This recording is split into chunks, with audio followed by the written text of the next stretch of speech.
आज हमें ये समझने की जरूरत है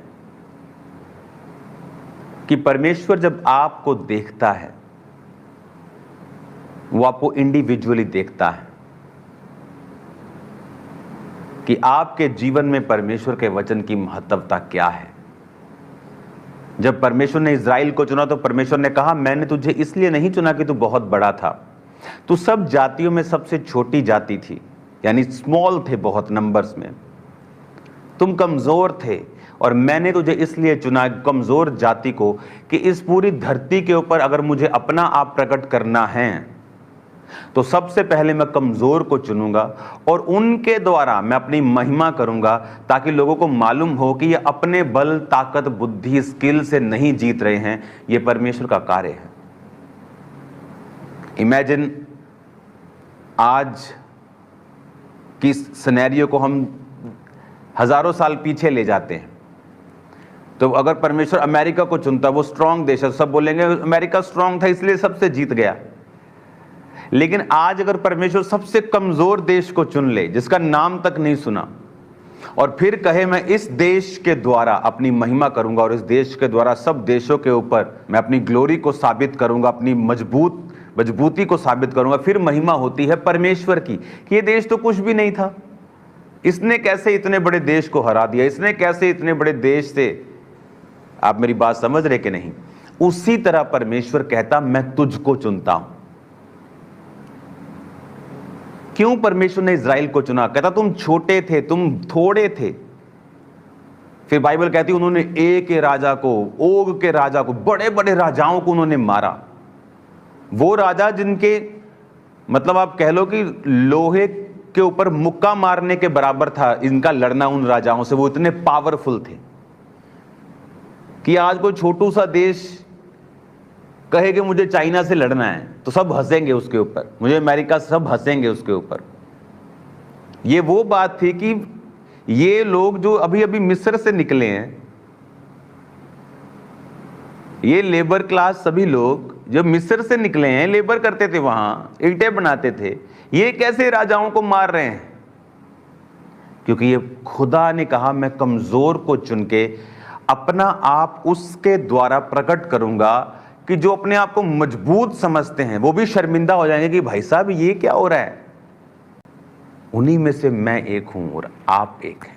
उस खुदा के मास्टर प्लान को अपने अंदर सोखो, जरा समझो नहीं, उसे आंतड़ियों में बसा लो। आप उसे समझो, सिर्फ दिमाग से नहीं, हाँ नो, उसे खा लो, उसे अंदर आंतड़ियों में ले जाओ, उसे वेन्स में, ब्रेन में, हार्ट में उसे ले जाओ, अपने ब्लड में, जो मैं आपसे कह रहा हूं कि परमेश्वर कहता मैं एक कमजोर को चुनूंगा, अपने आप को उस पर प्रकट करूंगा, उसे मजबूत करूंगा और उसे इतना ब्लेस करूंगा कि उसके आसपास के मजबूत लोग भी उसके सामने पिद्दू नजर आएंगे। ये मास्टर प्लान है खुदा का। आज भी ये इज़राइल, वो आप इस बात को समझो, जो इज़राइल के समय में होता था, पुराने समय में, दैट बाइबल सेज कि वो एक प्रतिबिंब था, यानी it was not God's master idea. वो मास्टर आइडिया जो जीसस क्राइस्ट के बाद शुरू हुआ, उसका एक प्रतिबिंब था, उसकी एक जस्ट आप लगा लो कि उसका एक, जैसे हम बड़ा घर तैयार करते हैं ना, तो उसका एक हम छोटा सा, जैसे कॉलोनियां बनती हैं तो वो पूरी उसको वीडियो पे दिखाते, फिर उसका ऐसे छोटा सा मास्टर प्लान भी छोटे छोटे घरों के साथ तैयार करते हैं। पुराना नियम वो है। अब मास्टर प्लान का समय है कि जीसस ने कहा मैंने तुझे चुना। अब मैं वचन को पढ़ूंगा। अब इस वचन को जब आप पढ़ेंगे, पहला कुरिन्थियों 1 उसकी 26, हे भाइयों, अपने बुलाए जाने को तो सोचो, ना शरीर के अनुसार बहुत ज्ञानवान, ना बहुत सामर्थी, ना बहुत कुलीन बुलाए गए, परंतु परमेश्वर ने जगत के मूर्खों को चुन लिया कि ज्ञानवानों को लज्जित करे, और परमेश्वर ने जगत के निर्बलों को चुन लिया कि बलवानों को लज्जित करें। और परमेश्वर ने जगत के नीचों को, तुच्छों को, वरन जो है भी नहीं है उनको चुन लिया कि जो हैं उन्हें व्यर्थ ठहराएं, ताकि कोई प्राणी परमेश्वर के सामने घमंड न करने पाए। क्या घमंड? कि मैं बढ़िया था, इमेजिन करो, मुझे प्रीचिंग गिफ्ट देने से पहले परमेश्वर ने डिप्रेशन में वो मुझे लेके गया, जहाँ कलीसिया के सामने, कलीसिया भी बड़ी नहीं, 27-28 लोगों के सामने ऐसे करके मैं बैठ नहीं सकता था, नीचे मुँह करके मुझसे तालियां बज पाती थी। अगर मैं प्रीच कर रहा हूँ तो आज मैं ये नहीं कहता मैं बड़ा समझदार था, मैं बड़ा कंप्यूटर इंजीनियर था, प्रभु ने मुझे इसलिए चुन लिया। मैं कहता हूँ मैं पागल, तो क्योंकि उस समय मेरी कंडीशन नॉर्मल से 250 गुना नीचे थी। तो आज मैं ये कह सकता हूं, ताकि कोई प्राणी अपने आप पर घमंड न करने पाए, वो प्रभु पे घमंड करे, ताकि कोई प्राणी लिखा परमेश्वर के सामने घमंड न करने पाए। तो वो समय जब इज़राइल को परमेश्वर अपने लोगों को चुनता था, वो समय आज बड़े रूप में हो चुका है कि परमेश्वर ने निर्बल जातियों को चुना है, कमजोर जातियों को चुना है, तुच्छ जातियों को, नीची लोगों को चुना है। क्यों चुना है? ताकि उन्हें वो इतना बड़ा करना चाहता है कि जो अपने आप को बड़ा समझते हैं वो उनके सामने छोटे लगे। That's the master plan. यही परमेश्वर का प्लान है आपके लिए। आप देख लो, आपने उस प्लान में शामिल होना है, परमेश्वर के लिए दिल खोल के खड़े होना है। कि आपको अभी भी शर्म आती है तो खुदा को भी शर्म आती है, उससे तो ज़्यादा आएगी। अगर आपको परमेश्वर की ब्लेसिंग्स को लेना है तो आपको उसके मास्टर प्लान को समझना पड़ेगा। उसके मास्टर प्लान को समझते हुए कि आप उस मास्टर प्लान का हिस्सा हैं और उसने आपको चुना है ताकि कुछ वो साबित करना चाहता है आपकी जिंदगी से, वो तभी कर पाएगा जब वो आपको बिल्ड करेगा, जब वो आपको स्ट्रॉन्ग करेगा। आप मेरी बात समझ रहे हैं? जब आपकी लाइफ में वो गवाहियों को पैदा करेगा। सोचो, मैं अगर यहां होता और मेरी लाइफ में ना नशे की गवाही होती, ना हीलिंग की होती, ना डिलीवरेंस, कोई भी टेस्टिमनी ना होती, तो मैं कैसे, मतलब विश्वास में तो रहता, लेकिन आपको लगता नहीं वो फेथ कितना स्ट्रगलिंग होता। इसका मतलब वो आपकी लाइफ में काम करेगा, नहीं तो वो कोड़े खाता ही ना। अगर उसने हीलिंग नहीं करनी, वो डिलीवर करेगा, वो आपको ऊंचा करेगा, वो फाइनेंशियली ब्लेस करेगा। उसका वायदा है अब्राहम से, सिर्फ आत्मिक नहीं, शारीरिक आशीषों को देने का भी।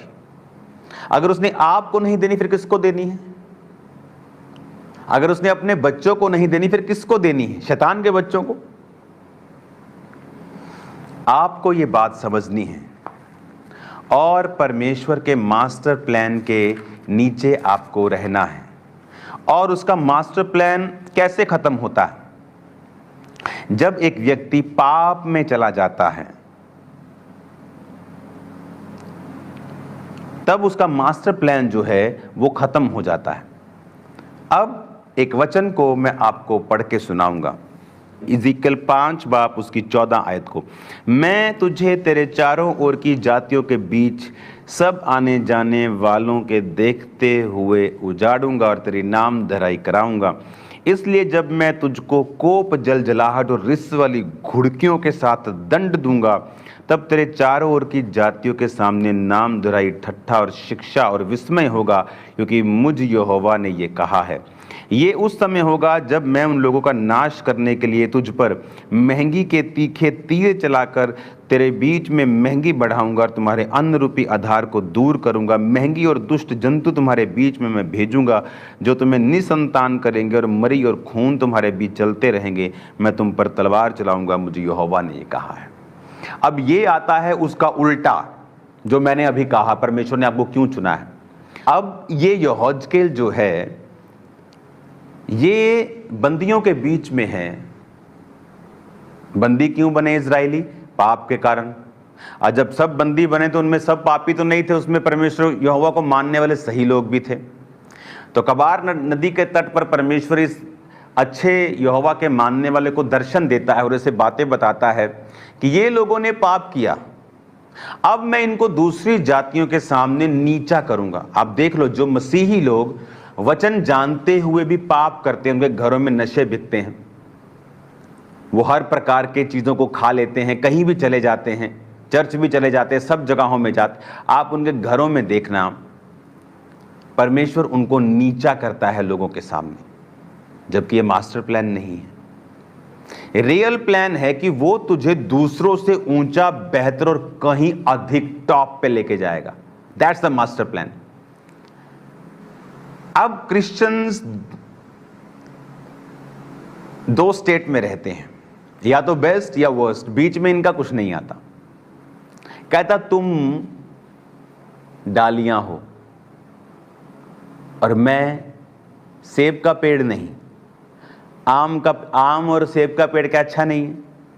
प्रभु ने नहीं बनाया। चीकू का पेड़ अच्छा नहीं है क्या? संतरे का पेड़ अच्छा नहीं, तो वो क्या उनकी डालियां फल नहीं लाती? क्यों परमेश्वर ने कहा मेरा पिता किसान, मैं दाखलता, तुम मेरी डालियां हो। जो मुझ में फलता है, जो मुझ में फल लेके आता है, मेरा पिता उसे छांटता है कि तो वो और फले। जो मुझ में नहीं फलता, मेरा पिता उसे काट देता है। क्यों दाखलता है? क्यों अंगूरों की बेल ही क्यों बोला? क्योंकि अंगूरों की बेल अगर फल लाए तो सबसे बेस्ट है। फिर उसके जूस हाईएस्ट क्वालिटी के दुनिया में करोड़ों रुपए के बिक जाते हैं। आम का जूस आपने नहीं देखा होगा करोड़ों में बिकता। अंगूरों के जूस आपने देखे होंगे, जरूरी नहीं वो वाइन ही हो, बहुत सारी चीजें हैं जो बिकती हैं, जरूरी नहीं वो नशीली हैं तो बिकती हैं। और परमेश्वर ने कहा लेकिन अगर वो सूख जाए, टहनियां, उनका फर्नीचर नहीं बन सकता। आम का पेड़ सूख गया, चलो बैट बल्ले बना लो, फर्नीचर बना लो, डाइनिंग टेबल बना लो। लेकिन अगर दाखलता, अंगूरों की बेल सूख गई, टहनियां सूख गई, तो उससे कुछ नहीं बनता, वो जलाने के काम आती। तो या तो तुम बेस्ट करोगे, वो तुम्हें सबसे ऊंचा करेगा, तुम्हें लोगों को दिखाएगा, तुम्हें परफेक्ट करेगा, तुम्हारे जीवन में ऐसी आशीष देगा, तुम्हें प्रोटेक्शन देगा, तुम्हारी जिंदगी में आशीषों की बारिश करेगा, तुम्हें इतना बुद्धिमान करेगा कि बुद्धिमानों को वो खुद मूर्ख लगेंगे, तुम्हें इतना हाई लेवल में वो लेके जाएगा। या तो ये प्लान है। तो या कहता दूसरा प्लान है कि मैं तुम्हें विस्मित करूंगा, नामधराई का कारण होगा, ठट्ठा लोग तुम्हारे साथ मजाक करेंगे। जब तुम लोगों, आप देखो जो क्रिश्चियन पास्टर्स पाप में गिर जाते हैं लोग, उनका कितना ठट्ठा करते हैं, आप देखो इंटरनेट के ऊपर। वैसे कोई आपका मजाक उड़ाए बिना पाप के, वो लगता ही नहीं है, आप और ऊंचे हो जाते हैं, उनको शर्मिंदगी फील होती है कि हम तो इसको ये ट्रोल कर रहे थे, हम तो इसको सोच रहे थे कि हम इसके बारे में बोलेंगे, ये तो नीचे जाएगा। देखते यार थोड़े दिन भाई ये तो और ऊंचा जा रहा है, ये तो इतना ऊंचा, तो गर्दन थक जाएगी हमारी ऊंचा देखते थे। लोगों की गर्दन थकने वाली आपको ऊंचा देखते देखते इन जीसस ने। एक समय आएगा आपको दूरबीन से देखना पड़ेगा, वो भी गर्दन ऊंची करके। उनको मैं आपको बता रहा हूं, ये परमेश्वर की बात है आपके लिए। तो या तो परमेश्वर के पास आपके लिए बेस्ट पड़ा है, तो या फिर परमेश्वर के पास आपके लिए वर्स्ट है। दो चीजें ही हैं, या तो स्वर्ग है बेस्ट, या नरक है द वर्स्ट। बीच वाला कोई नहीं है। या तो कहता तुम टॉप पे जाओ, या फिर दूसरों से भी नीचे जाओ, क्योंकि तुम मेरा वचन नहीं सुनकर सुधरे नहीं। या टॉप पे जाओ, उसने कहा नहीं तो मैं तुम्हें ठट्ठा होने का, विस्मय होने का, घुड़कियों के साथ, धमकियों के साथ, कोप, जलाहट, तुम्हें दंड दूंगा, महंगी होगी, तुम्हारे फाइनेंस के ऊपर ट्रबल होगा, तुम्हारे बच्चों के ऊपर तलवारें चलेंगी। उसने कहा मरी होगी, महंगी होगी, फाइनेंशियल प्रॉब्लम्स होंगी, बीमारियां होंगी, अलग अलग तरह के डिप्रेशंस होंगे। उसने कहा तो या कहता वर्स्ट है, तुम चुनो। कहता तुम्हें क्या चाहिए, बेस्ट चाहिए कि वर्स्ट चाहिए? हमें चुनना है कि हमें क्या चाहिए। परमेश्वर का यह मास्टर प्लान है। कहता महंगी दुष्ट जंतु भेजूंगा, मरी खून तुम्हारे बीच चलते ही रहेंगे, ट्रबल्स ही कहता रहते होंगे। क्यों? ये वचन कहता है। और जब हम वचन को इग्नोर करेंगे, हम अपनी बीमारियों, अपनी मुश्किलों का कारण हम खुद ही रहेंगे। हालेलुया। अब एक वचन को मैं पढ़ूंगा, और यह वचन होगा इब्रानियों की पुस्तक, उसकी 4 आयत में। मैं 1 से पढ़ता हूं ताकि आपको उसका फुल सिनेरियो समझ आए। कहता इसलिए आओ मसीह की शिक्षा की आरंभ की बातों को छोड़कर हम सिद्धता की ओर आगे बढ़ते जाएं, मरे हुए कामों से मन फिराने, परमेश्वर पर विश्वास करने, बपतिस्मा हाथ रखने, मरे हुए में से जी उठने, अंतिम न्याय की शिक्षा रूपी नींव फिर से ना डालें। यदि प्रभु चाहे तो हम यही करेंगे। क्योंकि जिन्होंने एक बार ज्योति पाई है, जो स्वर्गीय वरदान का स्वाद चख चुके हैं और पवित्र आत्मा के भागी हो गए हैं और परमेश्वर का उत्तम वचन और आने वाले युग की सामर्थ्य का स्वाद चख चुके हैं, यदि वे भटक जाएं तो उन्हें मन फिराव के लिए नया बनाना अनहोना है, क्योंकि वो परमेश्वर के पुत्र को अपने लिए क्रूस पर चढ़ाते हैं और प्रगट में उसके ऊपर कलंक लगाते हैं। जो अभी ध्यान से पढ़ना। अब पौलुस कह रहा है कि हम अब बेसिक शिक्षा को छोड़कर ले हैंड हीलिंग, वो ये नहीं कह रहे इसे बंद कर दो, बल्कि कहता आओ अब हम ग्रो करें। हम समझ गए हैं जीसस क्राइस्ट परमेश्वर है, पर आओ अब हम फ्रूटफुल हों कैरेक्टर में, चरित्र में, काम करने में। सिर्फ बातें ही ना करें इंटरनेट पे मसीह की हम कि हम बहुत धर्मी हैं, हमारे जैसा कोई धर्मी नहीं है, बाकी सब पागल ही हैं। कहता काम करके दिखाओ, रूहें बचा के दिखाओ, फ्रूट से, अपने फलों से कार्य करो, उसने कहा। अब कहता 7 आयत में, जो भूमि वर्षा के पानी को जो बार बार उस पर पड़ता है पी पी कर जिन लोगों के लिए वह ज्योति बोई जाती है, उसके काम का साग पात उपजाती है, तो वो प्रभु से आशीष पाती है। यदि वो झाड़ी ऊंट कटारे उगाती है तो निकम्मी और श्रापित होने पे है और उसका अंत जलाया जाना है। अब वो कहता कि जो भूमि जब बार बार वर्षा का पानी उस पर पड़ता है, वो साग पात उपजाती है, तो वो आशीषित होने पे है। कहता अगर तुम्हारा जीवन जो बार बार पानी तुम पे पड़ता है, वचन का पानी तुम पे पड़ रहा है अभी भी, आपको क्या लगता है कि मैं आपको वचन दे रहा हूं? प्रभु का आत्मा आपको वचन दे रहा है, वो आपको भी दे रहा है और मुझसे भी वो बात कर रहा है, मैं ये वचन मेरे लिए भी है। कहता अगर तुम वचन सुन सुनकर अब साग पात उपजाते हो, लोगों के काम आते हो, तो कहता आशीषित होने पर। लेकिन अगर तुम ऊंट कटारे उगाते हो कि वचन सुनकर भी व्यभिचारी हो कि मैंने तो उन्हें प्यार मिला, ऐसे लोग भी हैं, व्यभिचार करते बोलते मुझे प्यार मिला। अभी चर्च में व्यभिचार, लोगों के लाइफ में ऐसे भी हैं, चर्च आते हुए व्यभिचारी भी हैं। इमेजिन करो किस आग के वो वेट कर रहे हैं, किस नर्क के भागी वो होंगे। पौलुस कहता है ऐसे पापों पर तुम उलाहना नहीं देते हो, बल्कि घमंड करते हो कि मुझे तो प्यार मिला अभी। और दोनों अपने अपने घरों में शादीशुदा हैं या अनमैरिड हैं, उसमें से कई लोग, लेकिन दोनों पति पत्नी नहीं। आप कैसे कहता परमेश्वर की आशीषों को ले सकते हो? कहता तुम्हारा अंत जलाया जाना है, कि तुम वचन सुनकर भी ऊंट कटारे उगा रहे हो और प्रभु को फल नहीं दे रहे हो। कहता मैं आता हूं फल पाने की इच्छा से, और जब तुम फल नहीं लाते फिर तुम्हारा कुछ बैट बल्ला नहीं बनेगा, तुम सीधा जलाए जाओगे।